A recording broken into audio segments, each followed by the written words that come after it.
मोगाच्यानो तुमकां सोमेस्तांक ह्या नव्या दोतोरनीच्या वर्साक मोगाचो स्वागत आनी ह्या नव्या दोतोरनीच्या वर्साचे उल्हास शुभाशायी हांव पाठयतां. क्रिस्तांव शिक्षण ह्या भावार्थी शिक्षण वा दोतोरनो आमकां कित्याक गरजेची ह्या विशयांत आज आमी थोड्यो गजाली समजून घेवंक प्रयत्न करया. सांगात आस ह्या नव्या दोतोरनेच्या वर्सांत शिक्षकांचो, आवय बापायचो, धार्मिकांचो, भुरग्यांचो हो रोल ह्या जबाबदारी कसली ती थोड्या मापान समजून घेवंक आमी प्रयत्न करया. पयल्या सुवातेर आमच्या मंगळूर दियेसीजींत हें वरस कुटुंबाचें वरस म्हणून पसारलां. देखून दियेसीजीच्या क्रिस्तांव शिक्षण आनी पवित्र पुस्तक आयोगान हो विशय विंचला. भावार्थी शिक्षण कुटुंबा जिविताक प्रेरण. भावार्थी शिक्षण कुटुंबा जिविताक प्रेरण आनी हो विशय केंद्रीकृत करून ह्या गमनांत दवरून आमची दोतोरनो आमी आसा करची आनी दोतोरनेच्या क्लासीन ह्या संबंदीत थोडे चटवटिकाय भुरग्यांक, युवा जाणांक, वडिलांक आमकां दिवंक एक अवकाश आसा.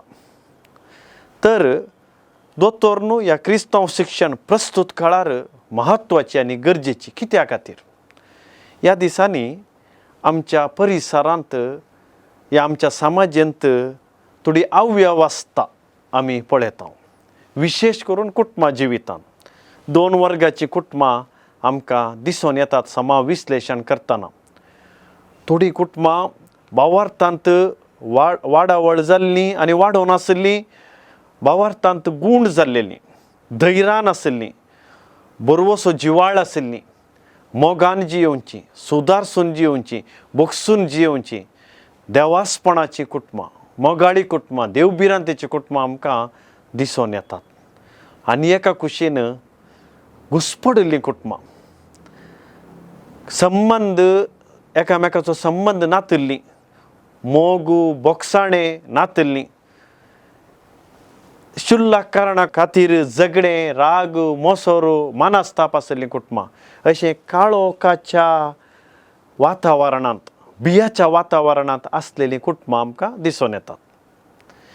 ही दोनी समतोलन तातूंत ना तरी ह्या दोनी कुटुंबांनी विश्लेशण करतना, ह्या समिक्षा पळयतना सडीत मापान दिसून येवची कुटुंबां खंयची काळोखांत आसलीं, घुस्पडन आसलीं, अशांतेंत आनी असमाधानान भरलेलीं. आनी असल्या परिस्थितीक कारण कितें? कारण पवित्र पुस्तक वाचतना, पुस्तकाची उतरां आमी नियाळतना आमकां समजोवचें इतलेंच, जर सर्वेस्पर कुटाम बांदिना, घर बांदिना, तर बांदप्याचो ह्या वावराड्याचो वावर व्यर्थ, किर्तनकार आमकां सांगता. हांगासर देवबिरांत आसलीं कुटुंबां, हांगासर सर्वेस्परान थंय राजवट चलोवचें आनी तांणी देवाच्या मोगान जियोवचें, समजणेन जियोवचें आमकां पळोवंक मेळटा. घुस्पडिल्ल्या कुटुंबांक एक कारण, प्रमुख कारण जावन आसा, थंयसर देवबिरांत उणीं दिसता, देवाक जागो दिल्लो उणें दिसता, देवा विशयांत समजून घेतिल्लें आमकां थंय उणेपण दिसून येता. देखून आनी एका रितीन सांत पावलाच्या उतरांनी म्हणयत, रोमाकारांक बरयल्ल्या पत्रांत 8व्या अध्यायान, गलातकारांक बरयल्ल्या पत्रांत 5व्या अध्यायांत 18-19 वळींत, ही संवसारीक कुशा प्रमाणे, रक्तामासाच्या आशा प्रमाणे जियोवची कुटुंबां, पवित्र आत्म्याच्या कुशा प्रमाणे, देवाच्या कुशा प्रमाणे जियोवची कुटुंबां न्ही, संवसार दाखयता त्या प्रमाणे जियोवची कुटुंबां. तर असल्या स्थितींत आमी आसां आनी असल्या स्थितींत दोतोरनो आमची चलता. तर हाका परिहार कितें? हाका परिहार आसा. पर्याय इतलोच, क्रिस्ता सांगाता जियोवचें, म्हणजे क्रिस्ताक समजून, क्रिस्ताक वळखून, क्रिस्ताचो मोग करून, देवाच्या कुशा प्रमाणे, उपादेशां प्रमाणे जिवीत मांडून हाडिल्ल्याक हे कश्ट संकश्ट असमाधान ह्या घुस्पड कसली कुटुंबांत पळोवंक मेळना. ह्या दिशेन ह्या वर्सा सडीत गामान आमी दोतोरनींत कुटुंबा जिविता विशीं दिवंक जाय आनी ती गरजेची. हें भावार्थी शिक्षण आमच्या भुरग्यांक आमच्या वडिलांक आनी युवा जाणांक कित्या खातीर गरजेचें. पयल्या सुवातेर आमच्या भावार्थांत क्रिस्तांव भावार्थांत वाडोवंक आमचो भावार्थ घट करूंक प्रस्तुत स्थितींत आसल्या संकश्टा मदें जियेत आसतना त्या स्थितीक फूड करूंक to face the modern world देंवचाराच्या सक्तीचेर जैत व्हरूंक जेजू क्रिस्ता विशीं गुंडायेन समजूंक जेजू क्रिस्ता विशांत सर रितीर मायेत आपणावंक आमच्याच धर्मा विशांत आमच्या पवित्र सभे विशांत आमच्या दियेसेजे विशांत आमच्या वाराड्या विशांत आमच्या पिरगेजी विशांत सडीत मापान समजून घेवंक तशेंच सोमयाक म्हणजे क्रिस्ताक ह्या संवसारांत कसल्या संकश्टा मदें साक्ष दिवन जियोंक. हांव क्रिस्तांव म्हजो भावार्थ एकच जेजू शिवाय म्हाका दुसरो कोणूच ना. हांव क्रिस्तांव जावनूच उरता, हांव क्रिस्तांव जावनूच मरता, हांव क्रिस्तांव जावनूच सरकाराक वेता म्हणलो भावार्थ तीर भावार्थ आमच्या थंय वाडोवंक आनी घट करूंक आमकां दोतोरनीची ह्या क्रिस्तांव शिक्षणाची भोव गरज आसा. दुसरें ही दोतोरन ह्या क्रिस्तांव शिक्षण म्हणटना कोणें शिकोवचें गी म्हणून कोणें शिकोवचें ही दोतोर कोणें शिकोवची. पवित्र स्नान मेळिल्ल्या हर एका भावार्थी व्यक्तीक दोतोरनू शिकोवंक जबाबदारी आसा हें आमी समजून घेवचें. दुसरें आमी कोणाक दोतोरन शिकोवची. दोतोरन शिकोवची म्हणटना थोडे फावटी आसा भुरग्यांक मात्र म्हणून ना. ही दोतोरन पवित्र स्नान मेळिल्ल्या हर एका भावार्थी व्यक्तीक दोतोरनीची गरज आसा. जुआंव पावल दुसरो आमकां सांगता फ्रॉम होम टू टूम म्हळ्यार आवयच्या गर्भांतावन फोंडा पर्यंत सरकार वेता पर्यंत दोतोरनीची गरज आसा. आनी ह्या हातूंत थोडे वर्ग आसात. पयलें जेजूची वळख नातल्ल्यांक वळखूच ना तांकां आमी दोतोन शिकयचें. दुसरें जेजूची वळख आसा आनी ती जियेतात तसल्यांक. आनी तिसरें जेजूची वळख आसा पूण ते जियेनात ते भावार्थ सांडून गेल्यात तसल्यांक दोतोरन शिकोवची आज गरज आसा. तर असल्या वर्गाच्यांक दोतोरन शिकोवची गरज आसा म्हणटा आसतना कितें दोतोरनींत आमी शिकयचें. देखून क्रिस्तांव शिक्षण दिवंक आसल्या जबाबदारी आसल्या व्यक्तींनी जावं पुरो बिस्प याजक धार्मीक ह्या क्रिस्तांव शिक्षण शिकोवची कॅटेकिस्तां ह्या दोतोरन शिकोवची शिक्षकां आनी आवय बापूय वडिलां हांकां उरती जबाबदारी आसा. कितें शिकयचें. सोर्सस ऑफ कॅटेगिजीस हाजो संपन्नमूळ आमी म्हणटा. कितें संपन्नमुळां. पवित्र पुस्तक बायबल. दुसरें कातोलीक पवित्र सभेची दोतोरन कॅटेगिजम ऑफ द कॅथलीक चर्च तातूंत भावार्थाचें दिर्वें वा दैवीक दायज. तशेंच पवित्र सभेची शिकोवण पापा साहेबांनी ह्या पवित्र सभेन आमकां दिल्ल्यो जायत्यो शिकोवण आसात ती. ताच्या उपरांत मोरयेची जिणी सांता भक्तांची बरपां ह्या तांची जिणी हे सगळी क्रिस्तांव शिक्षण दिवंक आमकां कुमक करतात. ही जावन आसात दस्तावेजां.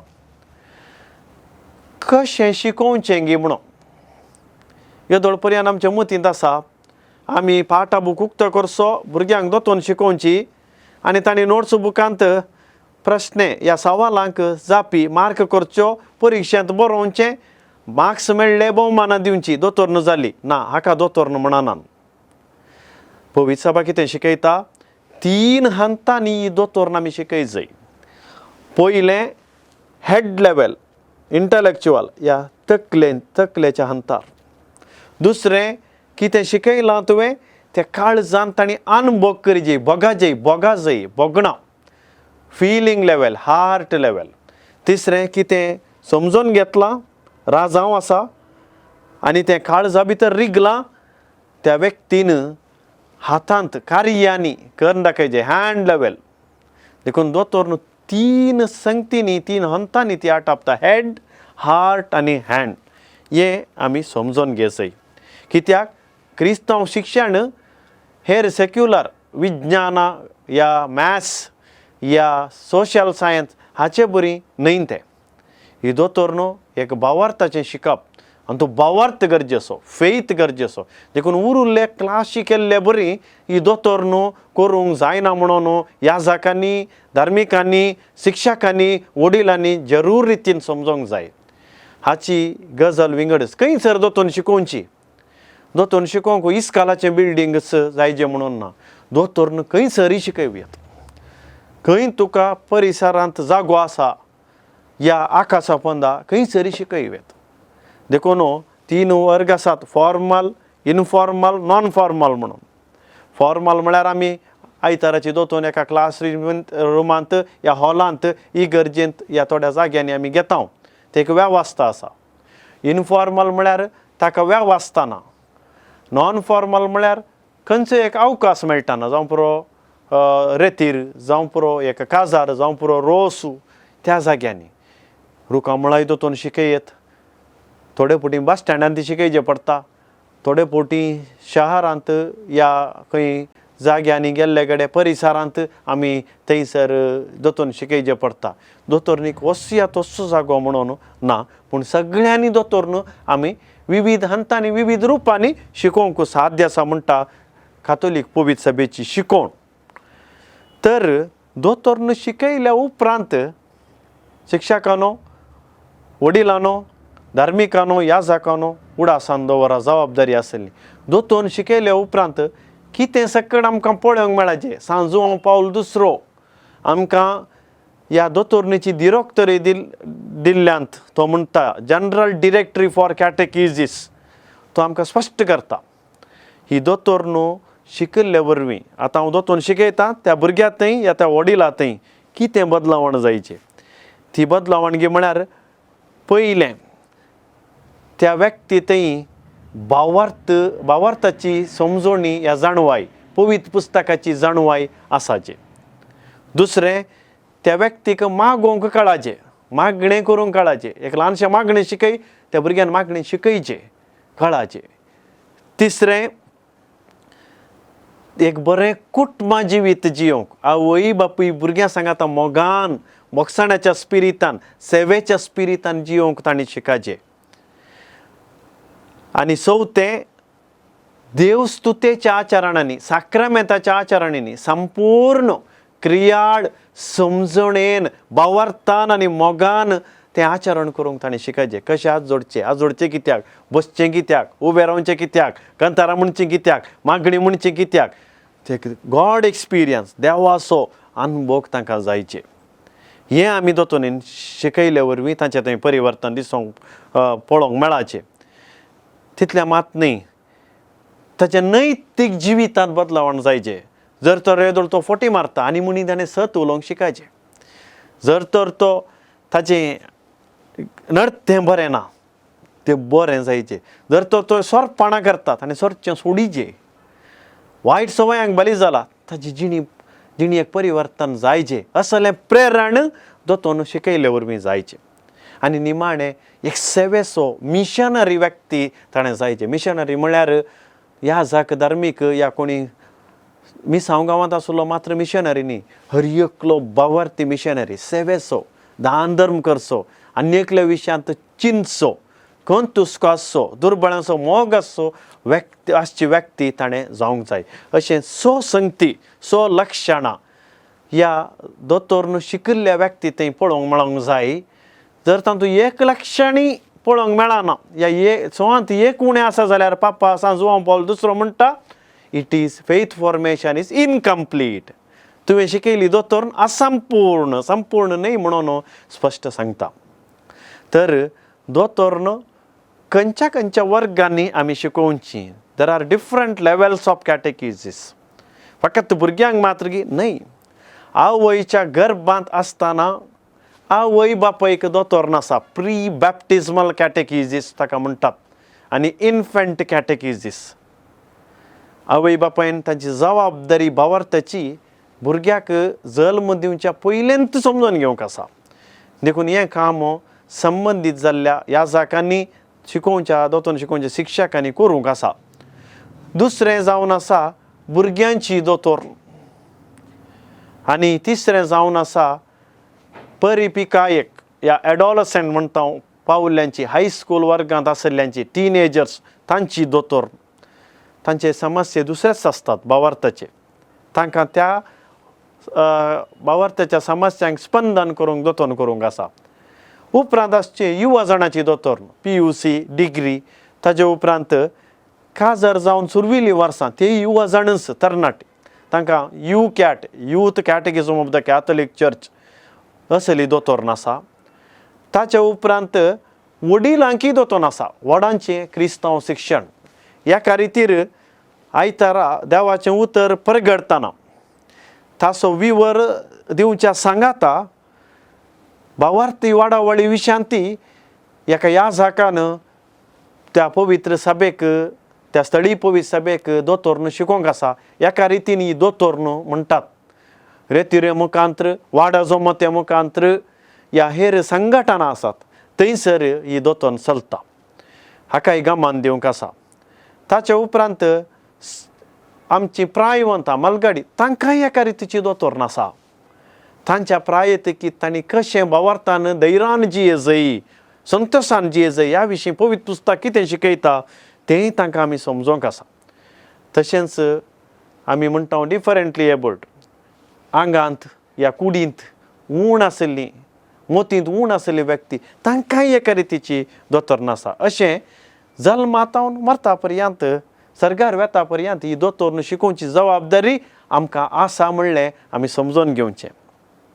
कितें जालां हे दोळो आमच्या मंगळूर दियेसीजींत आमी देवाक अर्गां दिवया. हेर कडेन तुलन केल्यार ही दोतोरनीची वेवस्था भोव वेवस्थीत रितीन आसा म्हणून सांगूंक हांव संतोश पावता. ह्या खातीर वावर करच्या गवळी बापाक समेस्त याजकांक संयोजकांक आनी संपूर्ण सॅक्रिफीस आनी त्याग करून ह्या शिकोवंक मुखार आयिल्ल्या शिक्षकींक आनी हाका फाटींबो दिवच्या आवय बापायक आमी आज अभिनंदन पाठयता. देव बरें करूं म्हणटा. वय ह्या रितीर आमी उंचल्या स्थानार आसा. पूण आनी एक हंत आमी फुडें वचा जाय. आमी हांगासरच रावल्या. आमी जिविता कुशीन वचोंक जाय. आमी दिसपडत्या त्या संकश्टांक समस्यांक ह्या दोतोरनी वरवीं प्रभाव मेळचे बरी ह्या पर्याय मेळचे बरी आमी फुडें सरूंक जाय. आनी ह्या खातीर आमची दिशा इल्ली वाडोवंक जाय. भुरग्यांक मात्र ह्या जून तावन फेब्रुवारी म्हणशेर मात्र दोतोर म्हणलें चिंतापो आमी काडून उडोवंक जाय. जायते फावटी 10व्या क्लासीच्या भुरग्यांक हांव विचारतां भुरग्यांनो कशें जालें परिक्षा दोतोर आनी पुरा कशी जाली तुमकां. भारी खुशी फादर. कित्या खातीर खुशी. कितल्या भुरग्यांनी उद्गारलें आसा वाव आनी आमकां दोतोर न्हू ना आनी आमकां हें बंदड ना आनी आमकां एक सदांय मिसाकेजें म्हणून ना. असलें उतर ह्या भुरग्यांक तावन तें 10व्या क्लासीच्या भुरग्यांक तावन आयलें जाल्यार आमी काडिल्ली वावट व्यर्थ. कित्याक तांकां पुरासाण जाल्ली ती बंदड्यांत आसली. आज आमी आसांव कित्याक ह्या बंदड्यांत आसलेल्या भुरग्यांक भायर काडूंक. आज 10वो वर्ग मुक्त जाल्या उपरांत भुरग्यांनी सडीत मापान आज मुखेलपण दाखयचें.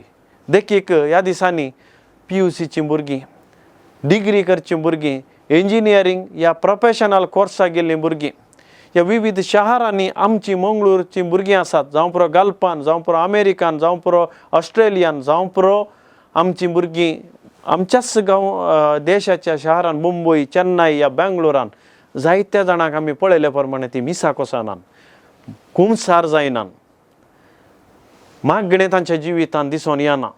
दिसपडतो तेर्स बायबल वाचचें मस्त उणें पळोवंक मेळटा. कित्या खातीर देखून समस्या येताना ती शिरकोन पडटात. जायतीं जाणां आपलो जीव सोगडायतात. जायतीं जाणां देदेस्पर जातात आनी थंय हांगा कावन्सिलिंगाक धांवतात. कित्याक? भावार्थाची अस्कत परिस्थिती आसल्या वेळार मात्र हें जाता. देखून आमचें उणेंपण आमी आज वळखून घेवंक जाय. देखून दोतोर म्हणटाना आमी पयलें गमान दिवचें आमच्या भुरग्यांक, हायस्कुलांत आसल्यांक, प्रायमरींत आसल्यांक, उपरांत PUC आनी ताच्या वयर आसल्या युवा जाणांक. जर हें फावंडेशन, ही बुन्याद सारकी आसा, तें मुखलो फुडारी तो बरो जाता. आनी जायत्या बऱ्या जाल्ल्या मनशांनी तें सांगलां, आज हांव बरो जाला, बऱ्या कंपनीन कामाक आसा, बरें करून म्हजें कुटुंब जिवीत येता जाल्यार म्हाका दोतोरन शिकयलीच म्हज्या मतींत उरल्या, त्या दोतोरेच्या क्लासींत म्हाका शिकयली मावल्या उडासांत उरल्यांत म्हणून ती सांगतात. तर क्रिस्तांव शिक्षण शिकच्या भुरग्यांनो आनी जबाबदारी आसल्या वडिलांनो, कितें थोडे गरजेची सुचना ती आमी आज समजून घेवंक जाय, ती दिवंक हांव तुमकां अपेक्षिता. देखून आमच्या दियेसीजींत परवां 4 तारीख जून वा 11 तारीख येता न्हू, दोतोरनीचें अधिकृत उक्तावण येदोळच तुमकां आमी विगारांक आनी संबंद जाल्ल्या संयोजकांक धाडून दिलां आनी तें पुस्तकी पावता. तुमी संतोशान एक मागणें करून ही उक्तावणाची रीत चलोवची.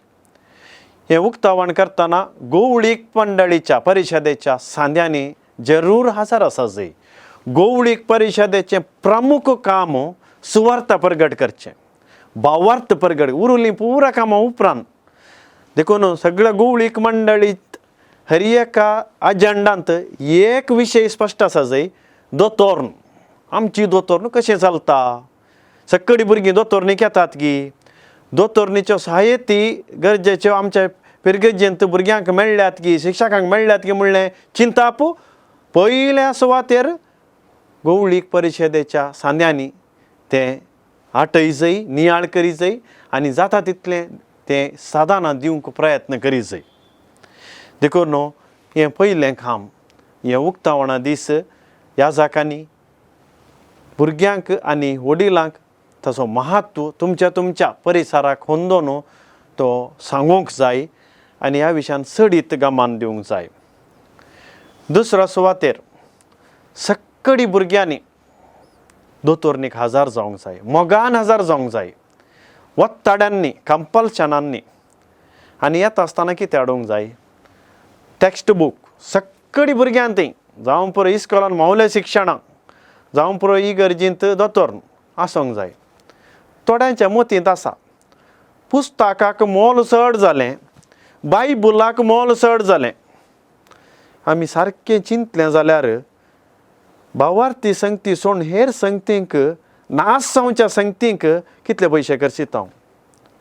3000 वस्तू थोडे पटी आमी पयशे नातल्यार एक हाडून घेता. हें हांवें पळयलां, अनुभव आसा म्हाका. पूण 6 म्हयने घालून उडयतात. त्या दाडा कितेंच बगाना. आमची कार्यक्रमां जातात, कितलेशे पटी त्या फुलांक, त्या स्टेजीक, त्या बॅनरांक, त्या बंटिंग्सांक, आमच्या संभ्रमा वेळार त्या जेवणाक आमी पयशे करचिता. कांयच बगाना आमकां. आस्पत्रेक बिल्ल बांदतना कांयच बगाना. वकिलाक पयशे दितना आमकां कांयच बगाना. पंचायत ऑफिसान, नगरसभेंत, जिल्ला आडाळीतान पयशे दितना आमकां कांयच बगाना. पूण एक बायबल काण घेतना, दोतोनीचो बूक काण घेतना आमकां मस्त दुखता न्ही. ही बेजाराची गजाल. देखून ही देवसाराची सकत आमी नास करून उडयचय. जावं पुरो एका पिरगेजेंत 60 भुरगीं आसात, 40 भुरग्यांक बूक काडूंक साध्य आसा, देवान दिलां, देवा कर्गान दिया बूक काण घेया. 20 जाणां भुरग्यांक बूक काण घेवंक साध्य ना जाल्यार पिरगज गोवळीक परिशदेची, पिरगज विगारा सांगाता मेळून एक जबाबदारी आसा, लोकांक कळीत करचें. आनी बऱ्या मनाचे मस्त व्यक्ती आसात, हे 20 जाणां भुरग्यांक दोतोर्नीचे बूक दिवंक खंडीत जावन आमच्या मदें उदार मन नातले कोणी आसचे ना. हांव दितां म्हूण ते खंडीत जावन फुडें येतले. देखून ह्या संदेशान हांव सांगतां, देखून आसल्लीं दयाकर्ण नातल्यांक बूक दिवच्यांत. एक बायबल आनी एक दोतोनीचो बूक आनी तांकां वावराचो बूक काणूंक कश्ट जाल्ल्यांक इल्ली कुमोक करी जाय म्हूण तुमच्या लागीं हांव विनंती करतां. देखून हें गरजेचें. एक टेक्स्ट बूक, नोट्स बूक, वावरा बूक आनी पवित्र पुस्तक हर एका भुरग्या लागीं ह्या वर्सा आसूंक प्रयत्न करचे. जर आमच्या लागीं असल्या संगतींक आज पयशे नात आनी आमी पिठासपण दाखयता, सुरातपण दाखयता, आमकां देवाचेर विश्वास ना. We don't have trust in providence of God. सक्कडी दिवचें देवान. देखून भावार्थ गट आसा, कितें गावचें पियेवचें तो तुमकां दितलो म्हणून मातेवाच्या वांजेलांत स्पश्ट रितीन ताणें सांगूंक नांगी. सदां तुमी पयलें देवाचें राज, ताजी खुशी, सक्कडी पिडा गूण जाता. देखून हें गरजेचें. देखून भुरग्यांनो, वडिलांनो, ह्या विशयान सडीत गामान दिया. तिसऱ्या सुवातेर दोतोरणेच्या ह्या वर्सांत आसच्यो क्लासी सड्ड म्हळ्यार 27. देखून एकत्ती एक क्लास मिस करनासतना, चुकानासतना येवंक प्रयत्न करचे. देखून त्या दिसा कसलीं आचरणां ती तुमी रद्द करी जाय, या दुसऱ्या दिसा ती दवरी जाय. देखून गंभीर आसलो व्यक्ती तें करता. जर तें कितेंय फिरगेजीचें पात्रोनाचें फेस्त आयलें या कितेंय संभ्रम आयलो, दुसऱ्या आयतारा ती दोतोन सबस्टिट्यूट करी जाय. देखून कारण आसा, देखून आमकां कितें आसा देखून कॅन्सल करची न्ही, पूण ती दोतोन संपूर्ण आसा जाय. शिक्षकानो उडासान दवरा. सगळ्या वर्साचें पोर्शन फायनल इवॅल्युएशन या अंतीम मौल्यमापन या परीक्षेक तें आसा. देखून हे विज्ञान गणिता पाठ सेमिस्टर एग्जाम्स न्ही हे. देखून परीक्षा करता आसतना 50% पुस्तकांत विशयांत इंटलेक्च्युअल आनी 50% प्रायोगीक या जिविताक संबंदीत आशिल्लीं सवालां भुरग्यांक तुमी दिवंक जाय. देखीक भुरग्याचें नडतें, दुसरें मागणें जिवीत, तिसरें सेवेचें जिवीत, देवस्तुतेंत घेतलो पात्र, वावरा पुस्तक, हाका तुमी अंक दिवंक जाय. त्या दाळा मात्र एका भुरग्याची ती वाडावड जाता. दोतोन शिकयता आसतना शिक्षकानो उडासान दवरा. सक्कडी टिचींग एड्स, शिकोवची साधनां तुमचें तें आसूंक जाय. पाटा बूक काडून भुरगीं बसल्यांत ही रीत न्ही. दोतोर न्हू शिकयता आसतना भुरग्यांक एका रितीन ती बसोवची आनी बोर्ड वापरचो. बोर्ड ना जाल्यार हँगींग बोर्ड मेळटा, चार्ट पेपरां. देखून इल्लीशी तयाराय पयलें करूंक जाय. पुरसत ना म्हळ्यार काम जायना. देखून जर तुमकां बरो प्रभाव मेळचे, भुरग्यान सर्गींचें राज अनुभव करचो तुमकां पळोवंक मेळचे जाल्यार, तुमी एक आत्म बचाव करता जाल्यार इल्लेशें साक्रिफीस करून हें काम करी जाय पडटा. देखून सुरवेरीच ही तयाराय केल्यार भोव बरी. देखून बरी तयाराय करून दोतोरणेच्या क्लासीक शिक्षकांनी वचोंक आमी उलो दिता आनी तुमकां एनकरेज करता. तितल्या मात न्ही, दोतोन शिकयता आसतना 3 हंत आसात. ताका आमी एन्थ्रोपॉलॉजिकल मेथड म्हणटा. पयलें परिस्थिती समजून घेवन एक जिविताचें गणीत त्या पाठाक संबंदीत सांगचें. ताच्या उपरांत कितें त्या पाठांत आसा तें वाचचें न्ही, विवरण करचें. ह्या भुरग्यांक पंगडांनी चर्चा करूंक ह्या हेर रितींनी तें टिचींग एड्स वापरून शिकोवचें. उपरांत त्या आदाराचेर जबाबदारी लक्षणां आशिल्लीं चटवटिका एक्टिविटीज तांकां दिवचें आनी मुखल्या क्लासींत तें पळोवचें. आनी हर एक दोतोनेच्या क्लासींत भुरग्यांक गॉड एक्सपिरियन्स, मागण्याचो अनुभव जाय. देखून सुरवेर मागणें, निमाणें मागणें. देखून ह्या वर्सा भुरग्यांक एक 2 वरांची रेतीर एका आयतारा मांडून हाडा. सक्कडी भुरग्यांक ती व्हडांच्या रेतीर बरी न्ही, भाशण दिवचें या शर्माव दिवचें न्ही. बगार तांतूं सुरवेर इल्लें तांकां बायबल एक्शन सॉंगां, ताचे उपरांत एक मोठ्ठो शिकोवण तांकां जिविताक संबंदीत जाल्ली ह्या जाकांनी दिवची.